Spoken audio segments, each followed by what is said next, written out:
هي الحلقات تحفظني بآيات من القرآن، هي الحلقات تملأني بحب المصطفى العدنان، هي الحلقات تحفظني اعوذ باللہ من الشیطان الرجیم، بسم اللہ الرحمن الرحیم۔ ناظرین کرام، السلام علیکم ورحمۃ اللہ وبرکاتہ۔ انشاءاللہ تبارک و تعالی آج ہم لوگ پڑھیں گے النحو الکبیر کا سبق نمبر 14۔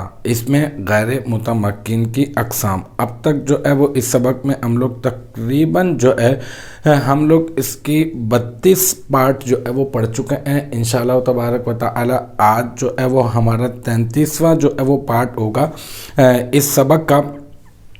ہماری جو گفتگو کا سلسلہ چل رہا ہے وہ ہے اسماء ظروف کے متعلق۔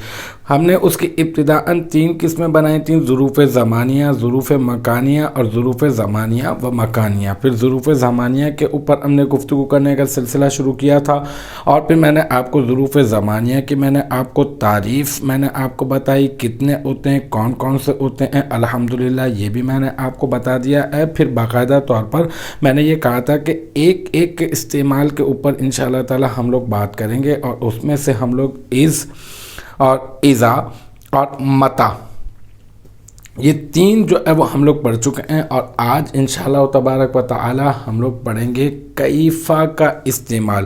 کیفا بھی جو ہے وہ ظروف زمانیہ سے ہی تعلق رکھتا ہے، تو کیفا کا استعمال انشاءاللہ تعالی ہم لوگ پڑھیں گے کہ کیفا کس معنی میں استعمال ہوتا ہے۔ ایک مرتبہ حسب عادت آپ ظروف زمانیہ پڑھ رہے ہیں نا ہم لوگ، تو ظروف زمانیہ کی تعریف جو ہے وہ ایک مرتبہ اپنے ذہن میں دوبارہ سے تازہ کر لیں، اور وہ یہ ہے کہ وہ اسما ہیں ظروف زمانیہ، وہ اسما ہیں جو کسی فعل کے واقع ہونے کے وقت پر دلالت کریں۔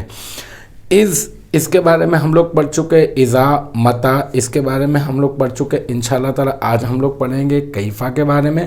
اس کے علاوہ ایانا، امسی، مز، منذ، قطو، اودو، الان اور ریسا، انشاءاللہ تعالی اس کے متعلق جو ہے وہ ہم لوگ آگے پڑھیں گے۔ آج کی جو کلاس ہے اسپیشلی وہ ہے ہم لوگ پڑھ رہے ہیں کیفا کے بارے میں۔ تو سب سے پہلے دیکھتے ہیں کہ کیفا کس معنی میں استعمال کیا جاتا ہے۔ کیفا تو ایک ایسا لفظ ہے کہ مطلب یہ کہ جو لوگ عربک نہیں بھی جانتے ہیں، تھوڑی بہت کیا بلکہ بالکل بھی نہیں جانتے ہیں، تو وہ اتنا ضرور جانتے ہیں کہ وہ مذاقاً بھی ایک دوسرے کو جب عربک کے اوپر بات کرنی ہوتی ہے تو وہ کہہ رہا تھا کیفا حالک، کیفا حالک، تمہارا کیا حال ہے۔ تو اس سے ہمیں معلوم چلتا ہے کہ یہ کیفا کا معنی کیا ہے۔ کیفا کا معنی ہے کیسا حال۔